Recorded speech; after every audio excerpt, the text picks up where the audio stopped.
سب سے پہلے تو علی بھائی یہ سوال ہے کہ تمام مکاتب فکر کے جو علماء جیت ڈگری والے باقاعدہ مستند وہ سارے آپ سے اعلان برات کرتے ہیں الحمدللہ، اور بڑے شدید قسم کے آپ پر جرح کرتے ہیں.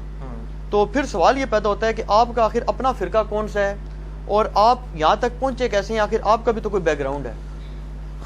دیکھیں جی، یہ سوال تو اکثر لوگ کرتے ہیں کہ تمام مکاتب فکر کے علماء شدید اعلان برات کرتے ہیں. تو الحمدللہ میں یہ اپنے لیے اعزاز سمجھتا ہوں کہ تمام مکاتب فکر کے فرقہ پرست علماء شدید اعلان برات کرتے ہیں. اور یہ کوئی نئی بات نہیں ہے، یہ شدید اعلان برات ان کا باقی علماء مکاتب فکر کے علماء سے بھی ہے. کیا بریلوی علماء دیوبندیوں سے شدید اعلان برات نہیں کرتے؟ دیوبند بریلویوں سے شدید اعلان برات نہیں کرتے؟ سنی شیعہ سے، شیعہ سنی سے، اور اس قسم کی لینگویج استعمال کرتے ہیں ایک دوسرے کے علماء کے بارے میں. تو یہ کوئی ایک نئی چیز نہیں ہے. ظاہر ہے جب بھی کوئی حق کی آواز بلند ہوگی یہ لوگ مخالفت میں اتریں گے.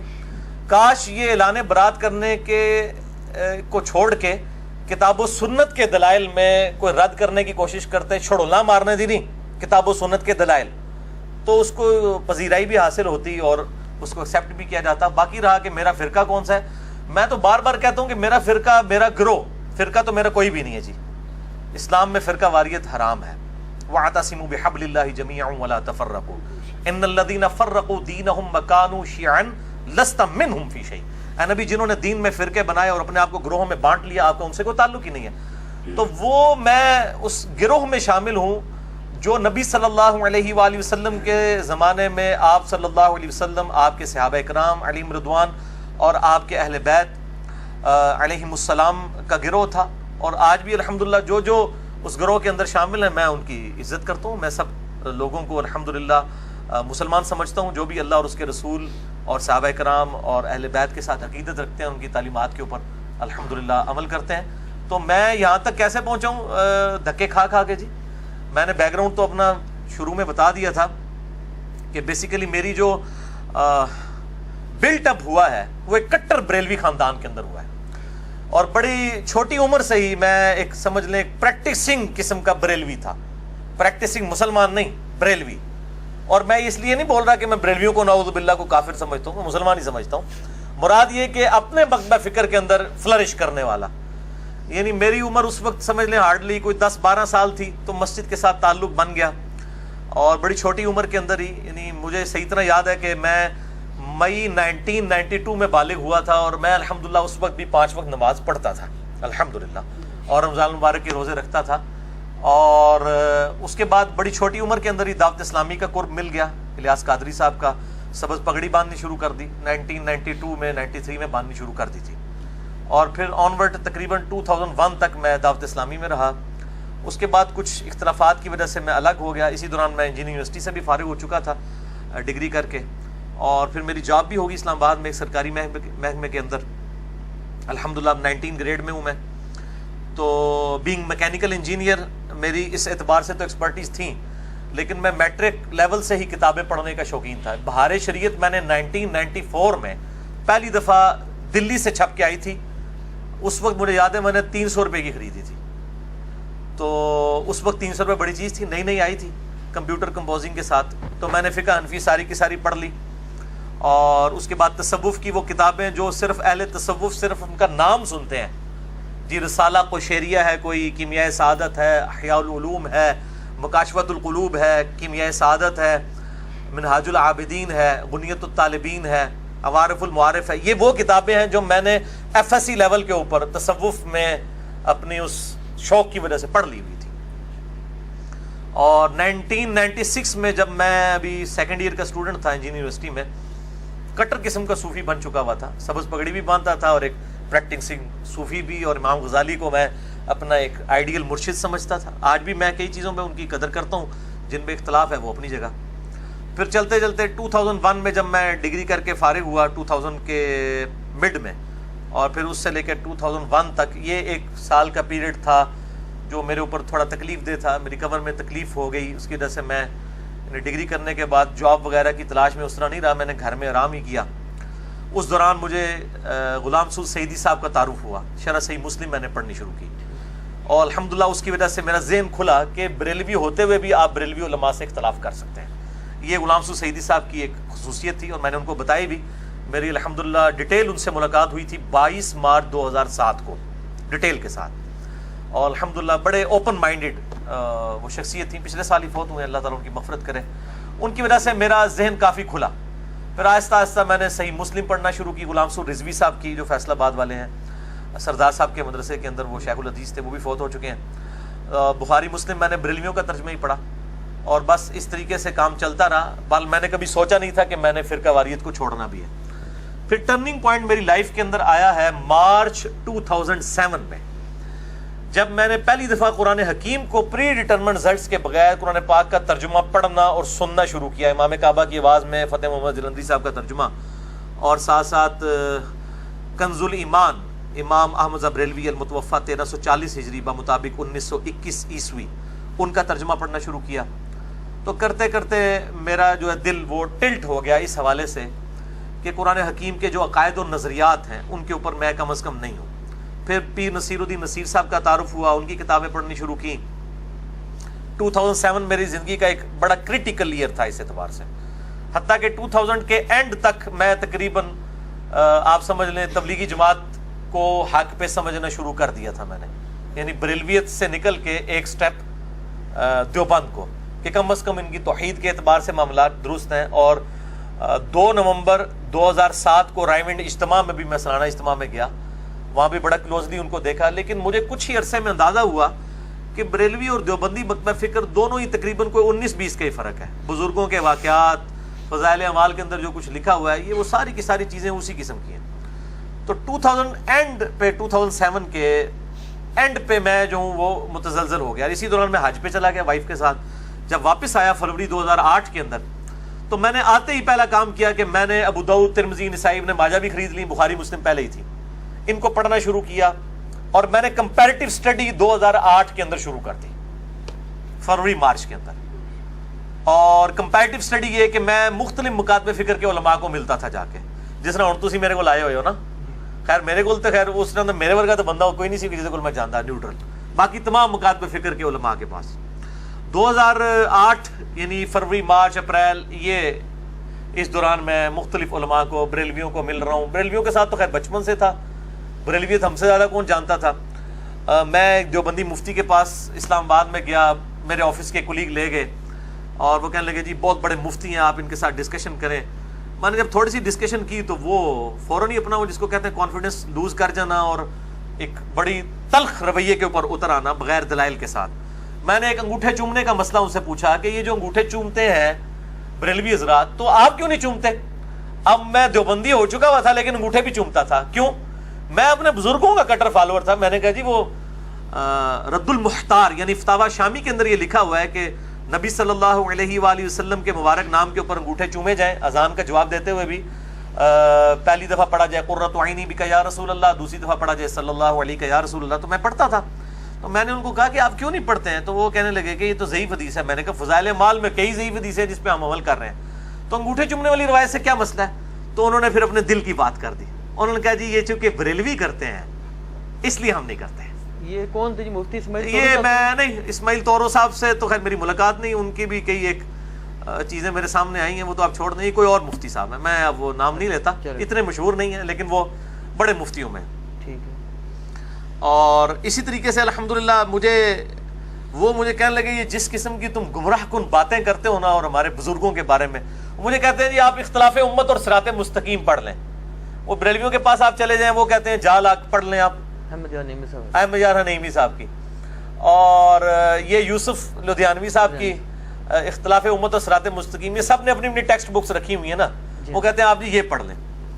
اور اہل حدیث کے پاس چلے جائیں گے, وہ کہیں گے آپ تلاش حق پڑھ لیں.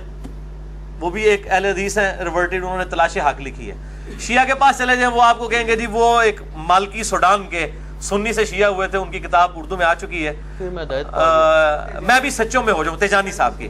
وہ کہیں گے جی یہ تیجانی صاحب دی جناب پڑھ لو, میں بھی سچوں میں ہو جاؤں. تو سارے کو اپنی اپنی کتابیں, کوئی اللہ دی کتاب اللہ نبی دی کتاب نہیں پڑھاتا. انہوں پتا ہے پہلے مولوی دی کتاب پڑھو تاکہ تمہاری مت ماری جائے. تو مجھے کہنے لگے وہ پڑھے. میں نے کہا میں نے پڑھی ہے, اس کے اندر اتنے بڑے بڑے بلنڈر لکھے ہوئے ہیں. میں نے ایک دو بتائے تو ان کے جناب وہ ادھر سے نا جھاگ چھوڑنی شروع ہوگی, غصے میں آ گئے. وہ کہتے ہیں تو عن قریب جو ہے نا گمراہ ہو جائے گا, تو اہل حدیث ہو جائے گا. میں نے کہا جی میں تو اہل حدیث کو گمراہ سمجھتا ہوں، میں نے کیوں اہل حدیث ہونا ہے؟ نہیں، اس طرح کی باتیں کرنے والے اہل حدیث ہو جاتے ہیں۔ خیر جب ہم نکلے، ہم 3-4 دوست تھے جو یہ ہدایت کا سفر اکٹھا طے کر رہے تھے، تو میرے ایک بھائی کہنے لگے جی آپ اس طرح کریں، اہل حدیث کو بھی چیک کر لیں، ان کو چیک کرنے میں کیا حرج ہے؟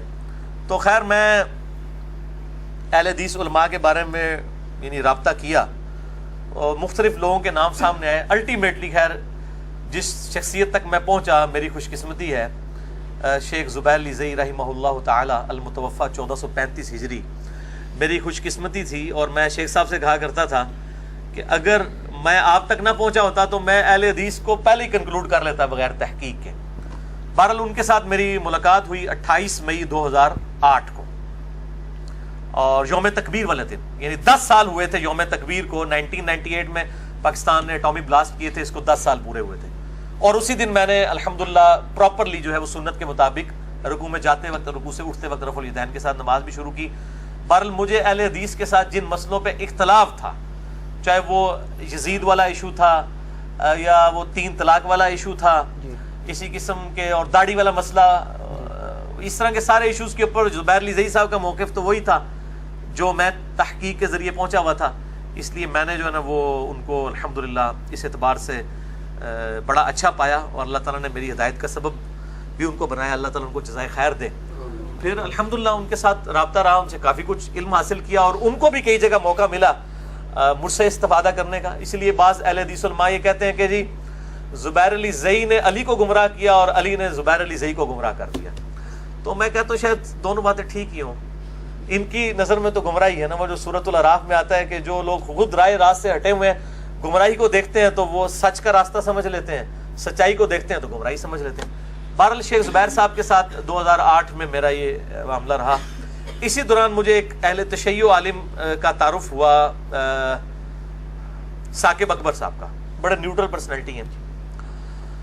اب اسی دوران جب میں اہل حدیث کے اندر آیا اور میں نے شیخ زبیر علی زئی صاحب کا انٹرویو ریکارڈ کیا 17 جون 2009 کو، جس میں میں نے اہل حدیث کی غلطیاں پوائنٹ آؤٹ کی شیخ زبیر صاحب کی زبانی، اور یہ میری ویڈیو منظر عام پہ آئی، لاکھوں لوگوں نے دیکھی ہے۔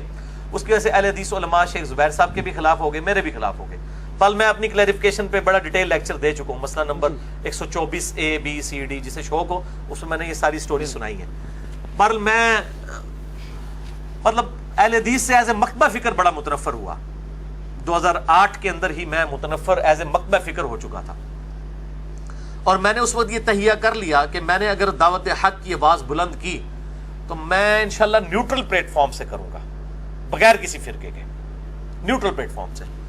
اور یہی وجہ ہے کہ میری پہلے دن سے لے کے آج تک جتنی ویڈیوز ریکارڈڈ ہیں 2009 میں ریکارڈ ہونی شروع ہوئی ہیں پراپرلی تو 2010 اکتوبر میں، کبھی بھی آپ کو فرقہ واریت والا معاملہ وہاں پہ نظر نہیں آئے گا کہ میں نے کسی ایک فرقے کو کہ میں اس کی دعوت پیش کر رہا ہوں، کیونکہ اس ریکارڈنگ سے پہلے ہی میں الحمدللہ فرقوں کو 3 طلاقیں دے کے 4 تکبیریں پڑھ کے دفنا کے مسلمان ہو چکا ہوا تھا الحمدللہ۔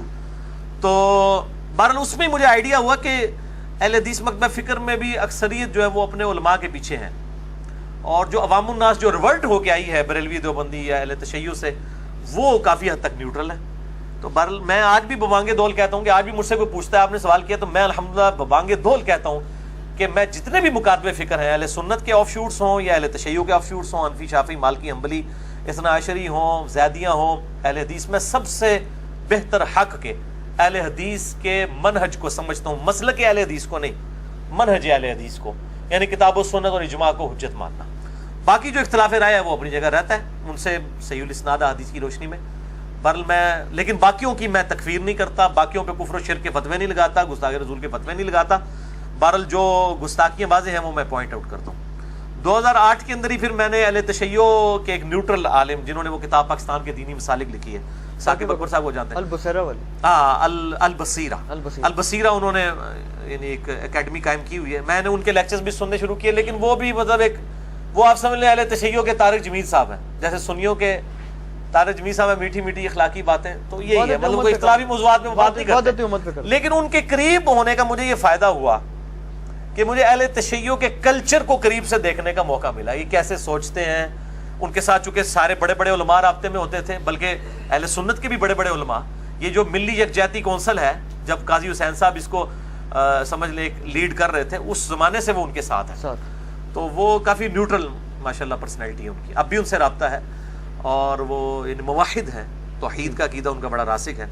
انہی کے ریفرنس سے شجاع عباس صاحب کے ساتھ بھی تعارف ہوا جی, اور اس طریقے سے مطلب اسٹڈی کرنی شروع کی. بہرحال خیر 2008 بھی اسی میں گزر گیا. 2009 میں نے کچھ لیکچرز ریکارڈ کرائے, کرتے کرتے 2010 اکتوبر میں میں نے پراپر قرآن کلاسز ریکارڈ کروانی شروع کی, اور 2010-11 ہی میں یہ یوٹیوب پہ اپلوڈ ہوئی, اور پھر لیکچرز آنا شروع ہوئے. یہ پورا سفر ہے. اب میں جس جگہ پہ پہنچا ہوں شاہ جی, وہ یہی ہے کہ میں بریلوی, دیوبندی, اہل حدیث, اہل تشیع, اثنا عشری ہوں, چاہے زیدیاں ہوں, اسی طریقے سے حنفی, شافعی, مالکی, حنبلی, سب کو الحمدللہ اپنا مسلمان بھائی سمجھتا ہوں, دلی محبت کرتا ہوں, اختلاف رائے رکھتا ہوں, اسلام سے کسی کو نہیں نکالتا, سوائے اہل سنت کا جو آف شوٹ ہے قادیانی, اور اہل تشیع کا آف شوٹ جو ہے نصیریہ. ان دو فرقوں کے علاوہ میں تمام مکاتب فکر کو مسلمان سمجھتا ہوں. اور یہ ہو سکتا ہے بعض لوگوں کو بات بری لگے کہ اہل سنت کا آف شوٹ قادیانیت, کیونکہ قادیانیت فرقہ جو ہے وہ اہل سنت ہی میں سے نکلا ہوا ہے, اس لیے میں آف شوٹ کہہ رہا ہوں, اور اس پہ اہل سنت پہ کوئی قدغن نہیں لگائی جا سکتی, وہ ان کو اسلام سے خارج کر چکے ہیں. اس طریقے سے اہل تشیع بھی نصیریہ کو, جو سیدنا علی کے لیے الوہیت کا عقیدہ رکھتے ہیں, وہ اسلام سے نکال چکے ہیں. تو یہ شاہ جی ایک مختصر. اچھا علی بھائی, اس میں تھوڑی سی کنٹراڈکشن آ گئی, تو میں آپ کے بارے میں بڑی اسٹڈی کر آئی ہوں, کہ ایسے نہیں آ گیا آپ سے کویسچن آنسر کرنے. وہ یہ ہے کہ آپ نے فرمایا کہ میں شروع سے میرا یہ موقف رہا ہے کہ میں کسی جماعت کی طرف سے اپنی افیلیشن نہیں کروں گا, لیکن اس میں کنٹراڈکشن یہ ہے کہ زبیر علی زئی صاحب سے جب آپ نے انٹرویو کیا تو اس میں, یا اس کے علاوہ شاید ایک تو انٹرویو تھا, ایک اور آپ کی ریکارڈنگ تھی, غالباً دونوں میں ایسے ہے کہ آپ نے انٹروڈکشن کرایا کہ جی ہم نے فلاں تحریک کو ہم آئے, اور آپ نے کیا لفظ استعمال کیا, کتاب و سنت کا منہج, سنت کے منہج کو کیا, سلف کے منہج. تو زبیر صاحب نے کہا جی اس کا مطلب پہلے حدیث ہو گئے, تو آپ نے فرمایا الحمدللہ. بالکل ٹھیک ہے, الحمدللہ. آج آپ حنیف قریشی صاحب سے بھی شاہ جی پوچھیں نا کہ آپ اہل حدیث ہو, کہیں گے ہاں جی اسی اہل حدیث ہیں, وہابیاں اہل حدیث نہیں ہیں. میں نے اس وقت بھی جو لکھ کے دیا تھا, اہل حدیث تو نہیں لکھ کے دیا تھا.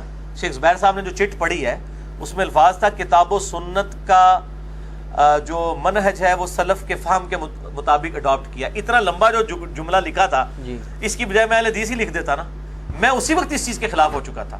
اور شیخ زبیر صاحب کو میں نے ایمفسائز کیا اس بات کے اوپر کہ آپ یہ اہل حدیث ورڈ کی بجائے اہل سنت کا ورڈ استعمال کیا. جب شیخ زبیر صاحب نے کہا کہ آپ اتنی لمبی بات کے بجائے مطلب آپ اہل حدیث ہو گئے, تو آپ کو چاہیے تھا وہاں کہتے نہیں جی میں اہل حدیث نہیں ہوا, آپ نے واقعہ الحمدللہ. ہاں کاش اگر میں آج والا انجینئر محمد علی مرزا ہوتا تو میں کہتا کہ سر اس کو آپ ذرا چینج کر دیں, میں اہل حدیث منہج پہ آیا ہوں, اہل حدیث مسلک میں نے نہیں اڈاپٹ کیا. اچھا ہاں, باقی میں اس وقت بھی کلیئر تھا اس مسئلے میں. اتنا لمبا چوڑا جو مجھے لکھنا پڑا وہ اسی وجہ سے کہ میں کلیئر تھا اس موقف میں کہ یہ کام نہیں کرنا چاہیے. اور وہ جو الحمدللہ میں نے کہا ہے, میں آج بھی کہتا ہوں الحمدللہ میں اہل حدیث بھی ہوں, الحمدللہ میں اہل سنت بھی ہوں, میں الحمدللہ عمار ابن یاسر والا اہل تشیع بھی ہوں, الحمدللہ میں سب کچھ ہوں. اور میں تو اکثر کہتا ہوں کہ امام شافعی کہتے ہیں نا ان کان رفضا حب آل محمد فلیشهد الثقلان انی رافضی, اگر اہل بیت کی محبت کا نام رافضی ہونا ہے تو لوگ جنوں انس اس پر گواہ ہو جائیں کہ میں رافضی ہوں. تو میں بھی یہی کہتا ہوں کہ اگر نبی صلی اللہ علیہ وآلہ وسلم کی محبت کا نام بریلوی ہے تو میں بریلوی ہوں, اگر صحابہ کی عظمت کو ماننا دیوبندی ہے تو میں دیوبندی ہوں, اگر جو ہے وہ توحید کے اوپر ایمفسائز کرنا, کتاب و سنت کو ایلیٹ ماننا باقیوں کے نظریات کے مقابلے پر بزرگوں کے, اہل حدیث میں اہل حدیث ہوں, اور اگر اہل بیت کی محبت کا نام اہل تشیع ہونا تو میں اہل تشیع ہوں, تو وہ تو ابھی بھی ہوں. چلیے بھائی, اس میں یہ ہے کہ رسول پاک صلی اللہ علیہ وسلم کی صحیح حدیث ہے کہ 73 فرقوں والی. اب اس میں ایک ہے فرقہ ناجیہ. فرقہ ناجیہ کے متعلق یہ ہے کہ یا تو وہ بریلوی ہوں گے, یا دیوبندی ہوں گے, یا شیعہ ہوں گے, یا اہل حدیث ہوں گے, یا زیدی ہوں گے, یا جس کو بھی آپ کر لیں. یہ نہیں ہو سکتا کہ صرف آپ ہوں, یا آپ کے ہمارے جیسے فالوور ہو جائیں, یا مفتی ساق صاحب ہو جائیں, یا ان کے فالوور ہو جائیں. ٹھیک ہے. اور یہ بھی نہیں ہو سکتا کہ 1400 سال تک کوئی فرقہ ناجیہ گزرا ہی نہیں. اس کا کیا جواب دیں گے آپ کو؟ اس کا جواب تو تب میں دوں نا جب میرے بھائی میں اپنے علاوہ باقیوں کو کافر کہہ رہا ہوں. یہ تو ان سے پوچھے نا جو فرقہ ناجیہ کے چکر میں اپنے علاوہ سب کو باہر نکالے پڑے ہوئے ہیں, یہ تو ان سے پوچھے نا. میں تو الحمدللہ فرقہ ناجیہ اس اعتبار سے ان سب لوگوں کو سمجھتا ہوں جو اپنے آپ کو مسلمان سمجھتے ہیں اور وہ خود اپنے آپ کو کافر نہیں کہتے ہیں, اسلام سے نکالنا نہیں چاہ رہے ہیں, کتاب و سنت کی تعلیمات کو لے کے چل رہے ہیں, چاہے وہ کسی بھی مکتب فکر سے ہیں. ہم کب کہہ رہے ہیں کہ ہمارے سے پہلے سارے کافر گزرے ہیں؟ ہم تو ساروں کو, ہمارا تو جھگڑا یہ ہے کہ باقی جو فرقہ ناجی ہیں یہ پہلے خود, تو میں ان سے اکثر کہتا ہوں کہ آپ پہلے آپس میں میچ کو کھیلیں, آپ میں سے جو فائنل جیت دے اس کا میچ بھی میرے ساتھ ڈلوا لیں. کیا بریلوی دیوبندی اہل حدیث شیعہ اور باقی مکاتب فکر یہ آپس میں میچ کھیل کے کوئی ایک ناجیہ فرقہ ڈیفائن کر چکے ہیں؟ وہ اپنے علاوہ سب کوئی کافر سمجھتے ہیں، سب کوئی گستاخ رسول مشرک سمجھتے ہیں اور دوست کی فرقہ سمجھتے ہیں. وہ تو دوسروں کو جب دوست کی فرقہ کہہ رہے ہیں تو اب مجھ سے کیوں ڈیمانڈ کر رہے ہیں؟ وہ تو آپس میں ایک دوسرے کو دوست کی کہہ رہے ہیں، پہلے آپس میں فیصلہ کر لیں. میں تو انسانوں کو انشاءاللہ تعالی جنتی مانتا ہوں اس حوالے سے کہ ان میں جو جو صحیح لوگ ہیں انشاءاللہ جنت تک جائیں گے، اور جو جو لوگ فرقہ واریت پھیلا رہے ہیں انشاءاللہ تعالی ان کی پھینٹی لگے گی. باقی جو 73 فرقوں والی حدیث اتنا آسان نہیں ہے اس کو فٹ کرنا، خود ان لوگوں نے ایک دوسرے کے اوپر فٹ کیا ہے. اور پھر حنفی شافعی مالکی حنبلی اختلافات کو یہ فروعی کہتے ہیں. دوسری جانب تو انہوں نے خانہ کعبہ میں 4 مسلے ڈالے ہوئے تھے. اگر یہ فروعی اختلافات تھے تو امام لادا کیوں تھے؟ ایک دوسرے کے پیچھے نماز کیوں نہیں پڑھتے تھے؟ اگر سنی مانتے تھے سب آپس میں تو یہ 4 انہوں نے اماموں کے نام کے اوپر مسلے کیوں کھڑے کیے ہوئے تھے؟ اور فقہ کی کتابوں میں آپ جائیں تو فقہ حنفی کتابوں میں یہاں تک لکھا ہے کہ اگر کوئی شافعیہ عورت بیاہ کے اپنے گھر لائے تو ایسا ہی ہے جیسے کوئی یہودیہ بیاہ کے لائے.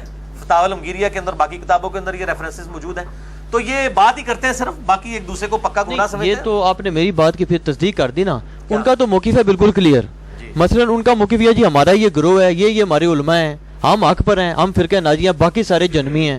آپ کا وہ حساب ہے کہ وہ ہمیں کہتے ہیں جی کہ ادھر کی اینٹ ادھر کا روڑا بان متی نے کنبا جوڑا، کہ جناب یہ شیعوں سے لے لیا، یہ دیوبندیوں سے لے لیا، یہ بریلویوں سے لے لیا. وہ کہتے ہیں یہ فکر کبھی دنیا میں رہی ہے آج تک؟ جی بریلوی دیوبندی اہل حدیث شیعہ سے ہم نے کب کوئی چیز لی ہے؟ ہم تو اہل سنت کی مین سٹریم کی کتابوں سے چیزیں لے رہے ہیں.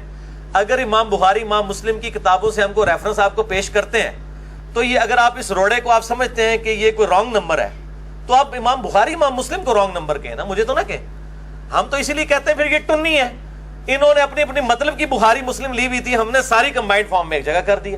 اگر میری کوئی ذاتی کتاب ہوتی، میں اپنی سند کوئی پہنچا رہا ہوتا نبی علیہ السلام تک، تو آپ ضرور اعتراض کرتے. میں تو ہمیشہ بخاری مسلم کے ریفرنسز دے رہا ہوں. اب آپ اپنے بزرگوں کو روئیں جنہوں نے آپ کو دھورا دین دیا تھا، آدھی باتیں بتائی تھیں آپ کو بخاری مسلم سے، آدھی باتیں چھوڑ دی ہوئی تھی. میں نے وہ ساری لا کے پبلک کے سامنے رکھ دی ہیں. اصل سننی ہے میں، وہاں تو بزرگ بھی ٹننی تھے، تسی بھی ٹننی، پھر تو میں ہی کہوں گا نا. اگر میری کتابیں اپنی ہوتی، سنیوں والی کتابیں نہ ہوتی، آپ کا اعتراض بالکل جینون تھا کہ جی اس نے گھر بیٹھ کے باتیں بنائی ہیں. اگر بخاری مسلم میں انٹرنیشنل نمبرنگ میرے علاوہ کوئی بندہ نہیں بتاتا کہ آپ کاؤنٹر چیک کر سکیں، کوڑ مار کے ٹوٹ جاندے ہیں ویڈیو دے اندر. میں انٹرنیشنل نمبرنگ بتاتا ہوں، لوگ کاؤنٹر چیک کرتے ہیں اور وہ نکلتی ہے. تو اگر میں نے یہ حدیثیں نکال کے پبلک کو بتائی ہیں تو یہ حدیثیں میں نے گھر تو نہیں لکھی ہیں، بخاری مسلم میں پہلے تھی. آپ اپنے بزرگوں کو روئیں، ان کے ساتھ جا کے آپ وہ جس پریس کلب کے باہر احتجاج کریں اپنے بزرگوں کے خلاف کہ جی ہم نے تو آپ انجینئر صاحب کو اپنا بزرگ مان لیا کیونکہ آپ نے تو بخاری مسلم میں حدیثیں ہم تک چھپائی ہوئی تھی. آپ نے تو ہمیں بتایا نہیں تھا بخاری میں حدیث ہے 2812 کہ عمار کو ایک باغی جماعت قتل کرے گی، عمار ان کو جنت کی طرف بلائے گا اور وہ جماعت دوزخ کی طرف بلائے گی. آپ تو یہ حدیث چھپاتے نہیں، یہ تو علی نے نکالی ہے. تو میری اگر کتابیں جس دن شادی الگ ہوئی نا اس دن میرے پر اعتراض بنے گا. جب میری کتابیں وہی ہیں جن کتابوں کو آپ بھی مانتے ہیں تو پھر میرے پہ تو اعتراض ہی کو نہیں ہے. باقی پرانے بزرگوں کی کیا بات ہے، وہ اللہ تعالیٰ کے پاس جا چکے، وہ اپنے اعمال کا حساب کتاب خود دیں گے، ہم ان کی کوئی تکفیر نہیں کرتے ہیں. اور باقی پریکٹیکلی تو حنفی بھی کئی معاملات کے اندر بزرگوں کے فتوے چھوڑ چکے ہیں. مدینہ کو کیا امام حنیفہ رحمہ اللہ حرم مانتے تھے؟ نہیں مانتے تھے. ابھی شوال کے 6 روزوں کے اوپر بھی میرا انشاءاللہ لیکچر آئے گا. تمام فقہ حنفی کتابوں میں تواتر سے نقل ہوا ہے کہ امام شافعی، امام ابو حنیفہ رحمہ اللہ تعالیٰ ان کو 6 روزوں کو مکروہ سمجھتے تھے. امام مالک بھی، امام مالک کی تو الموطا امام مالک میں لکھا ہوا ہے، لیکن آج ہمارے پاس حدیثیں موجود ہیں تو یہ اختلاف رائے کرتے ہیں نا. مفقود الشوہر جو ہے، مفقود الشوہر عورت جس کا شوہر گم جائے، ایسی عورت وہ 4 سال تک انتظار کرے گی. امام مالک کا فتویٰ ہے، امام حنیفہ کا فتویٰ ہے کہ 90 سال تک انتظار کرے گی، یا اس کے خامند کے ہم عمر سارے لوگ فوت ہو جائیں. تو کیا حنفی 90 سال والا فتویٰ یہ اپنی پبلک کو بتا سکتے ہیں؟ فتویٰ تو امام مالک کے فتوے کے اوپر دے رہے ہیں. تو یہ ادھر کی اینٹ ادھر کا روڑا تو یہ خود بھی لگا رہے ہیں. ہم تو دلائل کے اوپر بات کرتے ہیں. پہلے سب سے پہلے ہمارے عقائد بتائیں کہ ہمارا کون سا عقیدہ کتاب و سنت کے خلاف ہے. کتاب و سنت کے، بزرگ بابوں کے نہیں، ان کا ہم کوئی ذمہ دار نہیں. کیوں؟ یہ آپس میں بھی ایک دوسروں کے بزرگوں کو نہیں مانتے. امام ابو حنیفہ رحمہ اللہ تعالیٰ کا نام تحقیر کے ساتھ لیا کرتے تھے احمد بن حنبل. ایلو لے جو میرے کو کوڑیاں گلا سنیے سر. مسند احمد میں موجود ہے، اپنے بیٹے سے حدیث بیان کر رہے ہیں اور کہتے ہیں وہ ابو فلانا کہتا تھا. ابو حنیفہ بھی نام نہیں لیا. تو پھر بیٹے نے پوچھا کہ فلانا کہتے پہ فلانا، جسے پنجابی فلانا ٹینگا کہہ دینے نا، انہوں نے کہا میں ابو حنیفہ کو کہہ رہا ہوں. اس طرح تحقیر کے ساتھ یہ نام لیتے تھے. بالکل جھوٹی باتیں کرتے ہیں کہ جی وہ ان کی قبر پہ جاتے تھے رفع دین چھوڑ دیتے تھے، ان کی قبر پہ جاتے رفع دین کرتے تھے. بالکل جھوٹ مالتے ہیں، بالکل جھوٹ بولتے ہیں، ایک دوسرے کے اوپر اتنی جرح کرتے ہیں. میں جرا کے اوپر پورے لیکچر دے سکتا ہوں کہ انہوں نے ایک دوسرے کو پوڑ کے رکھا ہوا ہے. تو پھر یہ جب آپس میں ایک دوسرے کے ساتھ یہ کچھ کرتے رہے ہیں تو ہم سے کوئی ایکسپیکٹ کرتے ہیں؟ ہم بھی اختلاف رائے کرتے ہیں. میں امام حنیفہ، امام شافعی، امام احمد بن حنبل، امام مالک کے قدموں کی خاک بھی نہیں ہوں، لیکن نبی صلی اللہ علیہ وآلہ وسلم کے ٹائٹل پہ ان کو فائز نہیں کر سکتا. جی اچھا جی، علی بھائی آپ نے یہ ذکر کیا جو امام شافعی کا قول ہے، یہ جو اشعار ہے، یہ پبلک سوال نہیں ہے. میں سمجھ گیا ہوں آپ کی بات. ہاں. اس کو چھوڑ دیں آپ. یہ پبلک سوال نہیں ہے. اچھا ہاں، یہ تواتر کے ساتھ نقل ہوئی نہیں ہاں چیز. چھوڑ بالکل دیں اس کو. بالکل. اور دوسرا یہ کویسچن ہے کہ جو جتنے بھی فرقے ہیں، جس طرح سے علی نقوی بھائی نے یہ کہا کہ وہ اپنے آپ کو فرقہ ناجیہ سمجھ کے پروموٹ کرتے ہیں پبلک میں بھی جتنے بھی ہیں، تو ایک بندہ جو جس طرح سے آپ نے تحقیق کی اور آپ ایک پبلک لیول تک پہنچے، تو ایک بندہ جو اپنے گھر میں بیٹھ کے کر رہا ہے وہ بالکل ڈسٹنگوشڈ ہے، تو کیا وہ فرقہ ناجیہ میں شمار کیا جائے گا؟ کیوں نہیں شمار کیا جائے گا میرے بھائی؟ اگر وہ قرآن حکیم پڑھتا ہے، خواہ اپنے مکتبہ فکر کا پڑھ لے، بریلوی ہے تو بریلویوں کا پڑھ لے، دیوبندی ہے دیوبندیوں کا پڑھ لے، شیعہ ہے شیعوں کا پڑھ لے، اہل حدیث ہے اہل حدیثوں کا پڑھ لے، اس کے بعد اپنے عقیدوں کو ان کے مطابق کر لے، تو وہ فرقہ ناجیہ میں شامل ہے. اگر یعنی قرآن کا پہلا صفحہ کہہ رہا ہے ایاک نعبد و ایاک نستعین، اس کا ترجمہ بریلویوں نے بھی وہی کیا ہے، اہل حدیث نے بھی وہی کیا ہے، دیوبند نے بھی وہی کیا ہے. کسی نے شیطان سے مدد نہیں مانگی ہوئی ہے، نہ کسی نے اس میں ترجمے میں لکھا ہے کہ ہم یا علی مدد یا شیخ عبد القادر جیلانی مدد بھی کہتے ہیں. تو سب کے سب مان ہی رہے ہیں نا، تو اس کے اوپر عمل کریں، اس میں کوئی مسئلہ نہیں ہے. لیکن وہ ترجمہ اپنا پڑھیں. اور یہ جو کہتے ہیں نا جی وہ ترجمے اپنے اپنے لوگوں نے کیا، ہم کہتے ہیں آپ اپنا ہی پڑھ لیں، چھوڑ دیں باقیوں کو. جی شاہ جی. اچھا علی بھائی، ایک سیدھا سا جواب دینا ہے اپنے بات کا، کوئی لمبی چوڑی سوال نہیں ہے. ہمیں بھی لوگ ایسی بات کرتے ہیں پھر چپ ہو جاتے ہیں ہم. آپ یہ بتائیں کہ آپ مجتہد ہیں یا نہیں ہیں؟ اور شاہ جی تسی میرے وکیل کیوں بنے ہوئے ہو؟ مجھے یہ نہیں سمجھ نہیں، آتی. آج تو آپ عدالت میں ہیں نا، پھر عوام کی عدالت میں آپ. ٹھیک ہے ٹھیک ہے، عوام کی عدالت میں آپ مجتہد ہیں یا نہیں؟ ادھر لگا رہے ہیں، آپ کی بات بہت زیادہ اونچی ہو جائے گی. اوپر والے پورشن میں اوپر لگائیں ادھر. لیکن آپ جو بات چیت کر رہے ہیں یہ سارا اجتہاد ہے. جی ہاں دیکھیں، اگر میں نے کوئی تنظیم کھڑا کی ہے، کوئی فرقہ کھڑا کیا ہے، میں کوئی چندہ باکس آپ کے حوالے کر رہا ہوں، یا آپ کو چندے کی کوئی میں لسٹ دے رہا ہوں کہ آپ میرے نام کے اوپر یہ چیزیں اکٹھی کریں، پھر تو آپ ضرور کریں. ہم کب کہہ رہے ہیں کہ آپ ہمیں فالو کریں؟ ہم تو مسلمانوں کی مسجد میں ہی نماز پڑھتے ہیں. میری 2 نمازیں جو ہیں بریلویوں کی مسجد میں، دیوبندیوں کی مسجد میں ہوتی ہیں جو میرے گھر کے قریب ہے، اور 3 نمازیں میری اہل حدیث کی مسجد میں ہوتی ہیں، کبھی بریلویوں کی مسجد میں بھی ہو جاتی ہے. تو مختلف، میں شیعہ کی مسجد میں بھی چلا جاتا ہوں کبھی کبھار مجھے موقع ملے. تو میں تو سارے مسلمانوں کی مسجدوں میں ان کے اماموں کے پیچھے نماز پڑھ رہا ہوں. تو مجھے کس چیز کا میرے پر غصہ نکالا جا رہا ہے کہ جی آپ مجتہد ہیں، یہ ہیں وہ ہیں؟ ہم بھائی ادنا سے ایک دین کے خادم ہیں. ہم یہ چاہتے ہیں کہ جو یہ سوئی ہوئی عوام ہے جو اپنے علماء کی تحقیقات سے ہی ناواقف ہے، اپنے علماء کی تحقیقی وہ پڑھ لے. ٹھیک ہے، یعنی احمد بریلوی صاحب کا ترجمہ کو پڑھ لے اور وہ دیکھے کیا یہ وہی توحید ہے جو احمد بریلوی صاحب کے ترجمے میں لکھی ہوئی ہے کہ جو بریلویوں کے اندر رائج ہے، یا سید فرمان علی شاہ صاحب نے جو ترجمہ لکھا ہے اہل تشیع کا، اس میں توحید وہی ہے جو وہ پریزنٹ کر رہے ہیں ایز اے مکتبہ فکر. تو ہم کبھی یہ دعویٰ نہیں کرتے ہم مجتہد ہیں. ہم تو دین کے، میں وہ غامدی صاحب والی بات کروں گا کہ ہم طالب علم ہیں، دین کے طالب علم ہیں. ماں کی گود سے لے کے قبر تک انسان سیکھتا رہتا ہے. تو ہم تو لوگوں کو ایجوکیٹ کر رہے ہیں کہ علماء کو ہی پڑھیں، علماء کی تحقیقات کو پڑھیں. میں نے کبھی آج تک کسی کو اپنا قرآن کا ترجمہ دیا ہے بخاری مسلم کا جی یہ میرا ترجمہ ہے؟ ہم تو ہمیشہ ریفر کرتے ہیں کہ علماء کی تحقیقات سے فائدہ اٹھائیں اور فیصلہ کریں کون حق پہ. نہیں، میں گزارش جو کر رہا ہوں نا وہ یہ ہے کہ سوال یہ ہوتا ہے کہ آپ جو باتیں کرتے ہیں یہ اجتہادی امور ہے نا، یعنی اجتہادی امور ہے نا جن میں آپ اپنی رائے دیتے ہیں نا. ابھی آپ نے فرمایا کہ ڈاکٹر ذاکر نائک جو ہے اس میں نہیں کرتے، نعمان علی خان ہے چلو اچھا کرتے ہیں نہیں کرتے، یا فلاح علماء نہیں کرتے تو اچھی بات ہے نہیں کرتے، لیکن آپ تو کرتے ہیں، ہر مسئلے میں آپ یعنی بولتے ہیں. اب اس میں سوال یہ ہے کہ احمد یار نعیمی صاحب کا نے اپنی کتاب میں لکھا، آپ نے تو یاد کی ہوئی تھی، آپ جی میری بغل میں ہوتی تھی، بغل میں ہوتی تھی. وہ کہتے ہیں جی ایک صاحب تھے انہوں نے جناب اسی طرح دعوے کیے. میں نے جب ان سے پوچھا جی مجھے ناسخ و منسوخ بتائیں قرآن میں کدھر کدھر ہے، آپ بتا سکتے ہیں؟ یا حدیث میں ناسخ و منسوخ کا علم آپ کے پاس ہے؟ نہیں. تو اس سے اینڈ رزلٹ کیا نکالنا چاہتے ہیں کہ امام حنیفہ کے مقلد ہو جائیں؟ نہیں مطلب وہ یہ کہتے ہیں نا، کوکب نورانی صاحب سے وہ بول ٹی وی پر سوال ہوا، انہوں نے کہا جی آپ جاہل ہیں، انہوں نے کہا جی نہیں میں عالم، لیکن اس درجے کا میں عالم اپنے آپ کو نہیں مانتا، میں تقلید کرتا ہوں. تو آپ تقلید تو نہیں کرتے، آپ تو یہ دعوے اجتہاد کرتے ہیں. تو پھر آپ کے پاس یہ علوم اگر ٹیسٹ کیے جائیں، جی ہاں جی میں بتا دوں. میں الحمدللہ میرے پاس کئی علوم ایسے ہیں کہ جن کی آپ تقلید کر رہے ہیں وہ علوم ان کے پاس بھی نہیں تھے.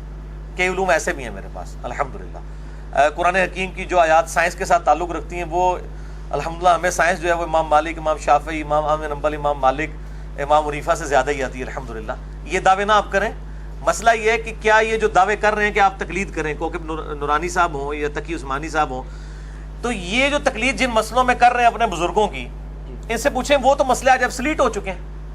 آج کے دور کا مسئلہ ہے ویڈیو کیمرے کا مسئلہ. یہ بتائیں امام حنیفہ نے کہاں لکھا ہے؟ میں تقلید کرنے کے لیے تیار ہوں. دکھائیں شاہ جی، آپ دکھا دیں. آج کے دور کا مسئلہ ہے انتقال خون کا مسئلہ. مجھے امام مالک کی کسی کتاب سے دکھائیں. آج کے دور کا مسئلہ ہے گردوں کی ٹرانسپلانٹ کا مسئلہ، قطبین پہ نماز کا مسئلہ، ہوائی جہاز میں نماز کا مسئلہ. یہ مسئلے اگر اماموں سے دکھائیں تو میں مقلد ہونے کے لیے تیار ہوں. وہ میرے دور کے انسان نہیں ہے نا. میرے جو مسائل ہیں اس وقت وہ ان کا سلوشن ان کے پاس نہیں ہے. وہ سلوشن کون دے رہے ہیں؟ آج کے علماء دے رہے ہیں نا. تو ان کو چاہیے پھر یہ امام حنیفہ کی بجائے آج کے علماء کا اپنے آپ کو مقلد ڈکلیئر کریں نا. یہ امام حنیفہ کا مقلد کیوں کہہ رہے ہیں؟ مسئلے تو ان کے مان رہے ہیں، مسئلے تو ان لوگوں نے لکھے ہیں. تو پھر یہ کہیں گے نہیں جی اجتہاد کا دروازہ قیامت تک کھلا ہے. تو ہم بھی کہہ رہے ہیں اجتہاد کا دروازہ قیامت تک کے لیے کھلا ہوا ہے. ٹھیک ہے. تو یہ آپس میں بھی اختلافات. ان سے پوچھیں کہ آپ امام حنیفہ سے بڑے عالم ہیں جو آپ نے ان کا وہ مفقود الشعور والا فتویٰ بدل کے 90 سال والا 4 سال کر دیا ہے. تقی عثمانی صاحب امام حنیفہ سے بڑے عالم دین ہیں جو انہوں نے فتویٰ بدل لیا. نہیں، وہ کہتے ہیں جی ہم نے امام مالک کا لیا نا، ہمیں کو اپنا اجتہاد تو نہیں کیا. نہیں، لیکن تقلید تو ختم ہو گئی نا آپ کی. ہم بھی یہی کر رہے ہیں کہ جس مسئلے میں امام مالک کا فتویٰ ٹھیک ہے ہم لیتے ہیں. اچھا ہاں بالکل. ہمیں یہ بتائیں کہ ہم نے کون سا ایسا عقیدہ اڈاپٹ کیا ہے یا ایسا کون سا فقہ کا مسئلہ اڈاپٹ کیا ہے جو اہل سنت کے مین سٹریم کے علماء کا نہیں رہا. جب یہ خود بدلتے رہتے ہیں اپنے فتوے، تو اگر ہم بھی دلائل کی روشنی میں لیتے ہیں، اگر میرے نزدیک یہ ہے کہ خون نکلنے سے وضو نہیں ٹوٹتا، تو یہ میرے عقیدے کا تو اکیلے کا تو عقیدہ نہیں تھا. تو امام شافعی کا بھی یہ موقف ہے، امام بخاری کا بھی یہ موقف ہے. اور یہ موقف میں نے ان کی وجہ سے نہیں مانا، میں نے ابو داؤد کی اس حدیث کی وجہ سے مانا ہے کہ جو ایک صحابی کو پیرے پہ کھڑا کیا تھا، ان کو تیر لگتے رہے، خون نکلتا رہا، انہوں نے نماز اپنی مکمل کی. اور یہ اکثر کہہ رہے ہوتے ہیں کہ جی وہ بعض تھوڑی دیر کے لیے شافعی ہو جاتے ہیں، ساتھ حنفی ہو جاتے ہیں. بھائی ہم ہر معاملے میں نبی علیہ السلام کے ساتھ ہیں. یہ ہمیں امام شافعی نے تو مسئلہ نہیں بتایا، یہ تو نبی صلی اللہ علیہ وسلم کے صحابہ نے بتایا. اس طرح بیوی کو ہاتھ لگانے سے وضو ٹوٹ جاتا ہے، امام شافعی کا موقف یہ غلط ہے، امام حنیفہ کا صحیح ہے. تو نہ امام حنیفہ کروں لے کے آئے مسئلہ تھے، نہ امام شافعی کروں لے کے آئے. ہمارے پاس حدیث موجود ہے صحیح بخاری کی کہ عائشہ رضی اللہ تعالیٰ عنہ کہتی ہیں کہ میں نماز پڑھ رہی ہوتی تھی، اجرے جو ہے وہ تنگ تھا. جب آپ صلی اللہ علیہ وآلہ وسلم سجدے میں جانے لگتے تھے میرے پاؤں کو ٹو دیتے تھے، میں پاؤں سمیٹ لیتی تھی، آپ نماز پڑھتے تھے، اس دوران آپ اپنی بیوی کو ٹچ کر رہے تھے، آپ کا وضو بھی نہیں ٹوٹتا تھا. تو ہم تو اس مسئلے میں امام حنیفہ کے ساتھ ہیں، اس لیے کہ ان کا مسئلہ حدیث کے مطابق ہے. ہم یہ کہتے ہیں ان اماموں نے کون سا ایسا مسئلہ آج کے دور کا بتا دیا ہے جو کتاب و سنت میں موجود نہیں ہے. ٹھیک ہے. بلکہ ہم درجنوں ایسے مسئلے بتائیں گے جو ہم آپ کو بتائیں گے اور وہ ان بزرگوں نے نہیں بتائے ہوں گے، تو پھر آپ ہمارے مقلد ہو جائیں گے. اجتہاد کا کوئی مسئلہ نہیں ہے. عقائد کے اوپر ہم الحمدللہ دلائل، اور عقائد پہ جو خود کہتے ہیں کہ ہم تقلید نہیں کرتے ہیں، کہتے ہیں نا. ہاں بالکل. اچھا، تو ان سے پوچھیں کہ عقائد میں امام حنیفہ کی تقلید کیوں نہیں کرتے؟ کیا امام حنیفہ بد عقیدہ تھے؟ نعوذ باللہ. اور ہے تھے، ان کے نزدیک تھے، ان کے عقائد ان سے نہیں ملتے تھے، اس لیے کہتے ہیں ہم مقلد نہیں ہیں. بھائی جس کے عقیدوں کے آپ مقلد نہیں ہیں اس کی فقہ کیوں لے کے چل رہے ہیں؟ جس کا عقیدہ ہی صحیح نہیں ہے آپ کے نزدیک تو آپ کی اس کی فقہ کیا لے کے چل رہے ہیں؟ تو یا پھر آپ نے جو عقیدے جو لکھے ہیں اس کے اندر جال حق کے اندر مفتی احمد خان نعیمی صاحب نے، یا جو وہ ہے کتاب ان کی اختلاف امت اور صراط مستقیم میں یوسف لدھیانوی صاحب نے جو دیوبند کے عقائد لکھے ہیں، یہ ذرا امام حنیفہ سے ثابت کریں کہ امام حنیفہ قبروں سے جائز طریقے سے فیض لینے کے قائل تھے. المہند المفند میں جو شیخ خلیل سہارنپوری نے لکھا ہے، تو دکھائیں یہ عقائد ان سے کہیں ثابت نہیں ہے. بلکہ وہ کہتے ہیں ہم تو عقائد میں ابو منصور ماتریدی اور ابو الحسن الاشعری کے پیروکار ہیں. یہ المہند کے مقدمے میں انہوں نے لکھا ہے، ان کے ہم عقائد میں ان کے پیروکار ہیں اور فروع میں ان کے. ہاں ٹھیک. تو ان کو تو خود ہی نہیں کلیئر ہو رہا کہ اسی کس ٹائم اسی الحمدللہ عقائد اور فروع دوئے امام اعظم محمد رسول اللہ صلی اللہ علیہ وآلہ وسلم دے پیروکار ہیں. اچھا، یہ جو آپ کے سامنے احادیث کی کتب پڑھی ہوئی ہیں، جی جی، اگر یہ ساری کتب میرے جیسا ایک شخص پڑھ لے یا یہ سعید بھائی پڑھ لیں اور کیا جی سے یہ مسئلہ سمجھ آ رہا ہے، تو کیا یہ بات کافی ہے یا ہمیں یہ بھی بتانا پڑے گا یار اس سے سلف نے یہ فہم لیا تھا؟ آپ کا اس میں کیا موقف ہے؟ سلف کے فہم کو آپ مانتے ہیں یا نہیں مانتے؟ جی سلف کے فہم کو مانتے ہیں. اگر سلف کے فہم سے مراد یہ ہے کہ سلف آپ کو بتا رہے ہوں کہ یہ حدیث لکھی ہوئی ہے، اس حدیث کا مطلب یہ ہے. ٹھیک ہے. اگر سلف یہ کہہ رہا ہو حدیث پڑھنی نہیں چاہیے، یہ حدیث بیان نہیں کرنی چاہیے، تو پھر ہم کہیں گے کہ ایسے سلف کے ختنے چیک کرنے چاہیے کہ وہ مسلمان بھی ہے کہ نہیں. کہ جو نبی صلی اللہ علیہ وآلہ وسلم کی حدیث کے بارے میں یہ کہتا ہے کہ یہ حدیث بیان نہیں کرنی چاہیے، وہ یہ بتانا چاہ رہا ہے کہ نبی علیہ السلام نے یہ جو حدیث بیان کی یہ بالکل غلط کیا اور امت کو نہیں بتانی چاہیے تھی، نعوذ باللہ من ذالک. تو وہ کتمان حق کی طرف ہمیں گائیڈ کر رہا ہے. تو میں تو پھر وہ ایک مہذب الفاظ استعمال کرتا ہوں کہ ایسے سلف کے پھر خطرے چیک کرنے چاہیے جو کہتا ہے کہ حضور کی بیان کردہ بات کو آگے بیان نہیں کرنا، تا وقت کہ وہ یہ ثابت نہ کر دے کہ اللہ کے نبی نے خود فرمایا ہو کہ یہ بات جو ہے یہ خاص اس کے لیے، اس کو آگے بیان نہیں کرنا، جیسا حذیفہ ابن یمان کو منافقین کے نام بتائے اور پھر منع فرما دیا کہ آگے نہیں بتانے۔ تو جو چیزیں آپ صلی اللہ علیہ وسلم نے دلائل النبوہ کے کانٹیکسٹ میں بیان کی ہیں آگے اور وہ پبلک میں آگے ٹرانسفر ہوئی ہیں، وہ حدیثیں تو جو کہے گا بیان نہیں کرتا، تو پھر ہم سلف سے پہلے اس کا لائسنس چیک کریں گے کہ وہ مسلمان بھی ہے کہ نہیں، بغیر نام لیے خطرے چیک کریں گے اس کے۔ چلیں آپ نے یہ بات اب کی ہے نا، بڑی آپ نے سخت بات کی ہے، یہ بتائیں کہ مشاجرات صحابہ کو آپ ڈسکس کرتے ہیں اوپنلی اور ہمارے جیسے جائے لوگوں کے سامنے اوپنلی ڈسکس کرتے ہیں، علماء کے حلقے میں نہیں کرتے؟ مانو پتہ ہے تو صحیح آگے ٹکنا ہے۔ اچھا اب مجھے یہ آپ بتائیں کہ اس پہ سلف کا فارم کیا ہے؟ میں یہ کہتا ہوں جی شاہ جی، مشاجرات صحابہ اگر تو مجھ سے پہلے دنیا میں ڈسکس ہی کبھی نہیں ہوئے، میں نے ہی پتھر پھینکا ہے پہلا آ کے، پھر تو اسی میرے گل پہ وہ نہیں بتائیں کس نے کی؟ سارے ڈسکس کرتے آ رہے ہیں، پوری دنیا میں ڈسکس ہو رہے ہیں۔ سنی شیعہ جب کنفلکٹ بن گیا جی تو پوری دنیا کے اندر جنگ جمل صفین نہروان تو ڈسکس ہوتی ہے، ہمارے کورسز کے اندر موجود ہے، تاریخ اٹھا کے دیکھیں تاریخ کے کورسز کے اندر موجود ہے۔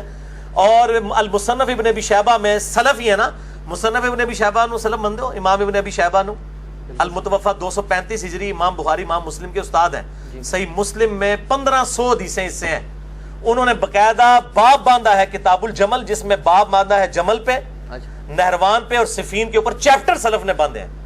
تو مشاجرات صحابہ تو ڈسکس کیا، باقاعدہ چیپٹر بنا کے ڈسکس کیا، نہیں چیپٹر میں انہوں نے اوپر یہ چیپٹر بھی بنایا کہ جی حضرت علی حق پہ تھے یا حضرت امیر معاویہ، وہ حدیثیں لکھ دی ہیں نا جناب، حدیثیں لکھ دی ہیں، یہ حق پہ کیا نبی علیہ السلام خود بتا کے گئے ہیں، وہ تو آپ کے سرٹیفکیٹ کی ضرورت ہی نہیں ہے، آپ صلی اللہ علیہ وآلہ وسلم امت کو خود بتا کے گئے۔ ظاہر ہے جب مسئلے اٹھیں گے اسی وقت۔ اب مجھے ہی بتائیں، اہل حدیث مقدہ فکر کے لوگ جو امی عائشہ رضی اللہ تعالیٰ عنہا پر جو بدکاری کی تہمت لگی، جس میں نبی صلی اللہ علیہ وآلہ وسلم نے کئی دن تک وحی کا انتظار کیا، اس سے اہل حدیث علماء نہیں کہتے ہیں کہ جی وہ حضور کو اگر علم غیب ہوتا تو آپ صلی اللہ علیہ وآلہ وسلم پہلے ہی بتا دیتے، آپ اس لیے پریشان رہے کہ آپ کی وہ بیوی پہ تہمت لگی تھی کہ وہی نہیں آ رہی تھی، یہ کہتے ہیں کہ نہیں؟ اپنے لیکچرز کے اندر کہتے ہیں۔ اچھا تو کیا کسی سلف نے حدیث افک سے حضور کے علم غیب کی نفی ثابت کی ہے؟ اس کو چیپٹر بنایا ہے کہیں پہ؟ اسی طریقے سے جو صحیح بخاری میں آتا ہے، ابو داؤد میں ڈیٹیل آتی ہے کہ غزوہ خیبر کے موقع پر ایک یہودیہ نے حضور کی دعوت کی صلی اللہ علیہ وآلہ وسلم، زہر آلود گوشت کھلا دیا اور اس میں کچھ صحابہ شہید بھی ہو گئے، اور آپ صلی اللہ علیہ وسلم نے بھی اپنی زبان پہ رکھا اور پھر وفات سے پہلے وہی زہر عود کر آیا۔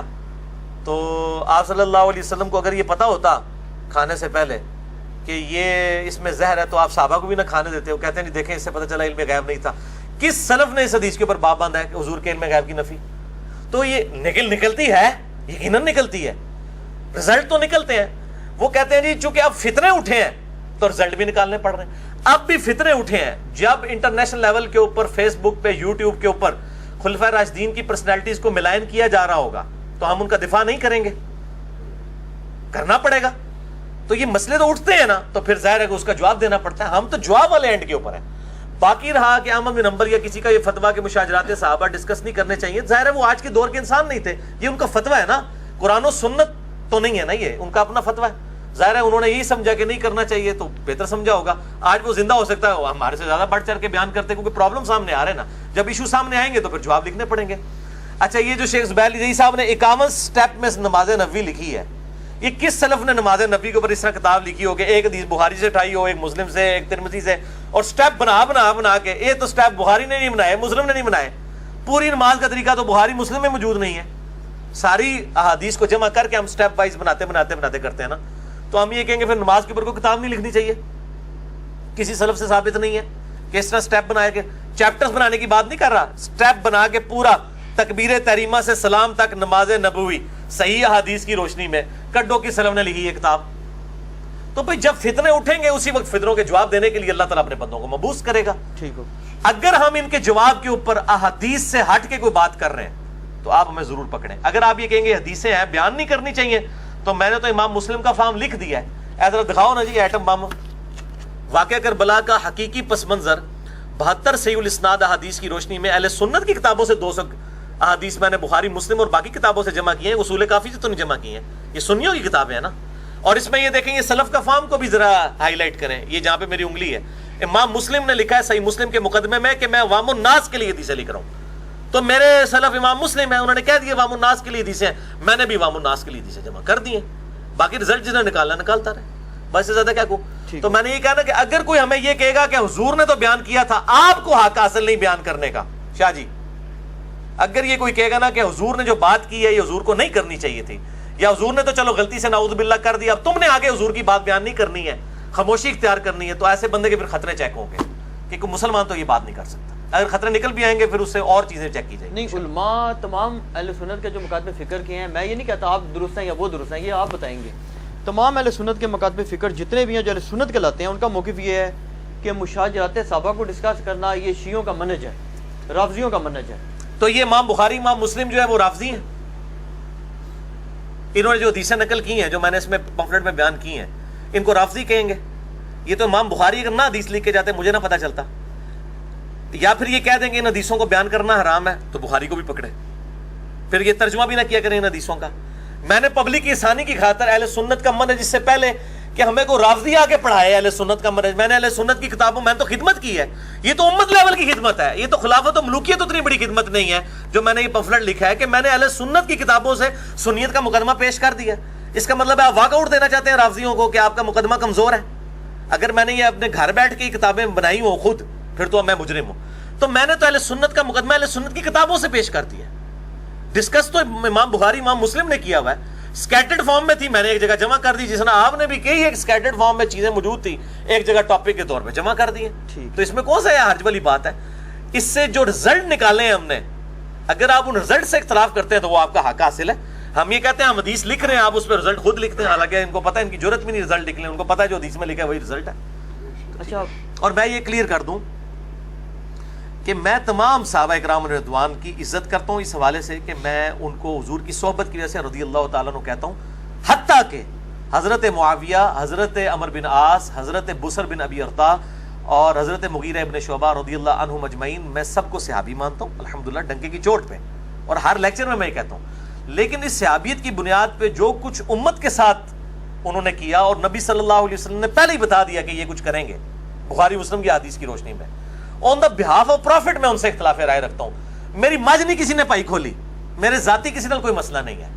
دین کے ساتھ جس نے معاملہ بگاڑا ہے, اور حضور خود کہہ کے گئے ہیں, اب مجھے بتائیں کوئی شخص اپنی بیوی کے بارے میں یہ اوپنلی بات کرے گا کہ میری بیوی یہ کام کرے گی, اور اللہ کے نبی نبی ہیں اور کہہ رہے ہیں کہ میری بیوی پہ حوض کے کتے بھونکیں گے, حدیث متواتر ہے, اما عائشہ پہ جب بھونکے تو ان کا میں واپس جاؤں گی, جمل کے لیے نہیں جاؤں گی.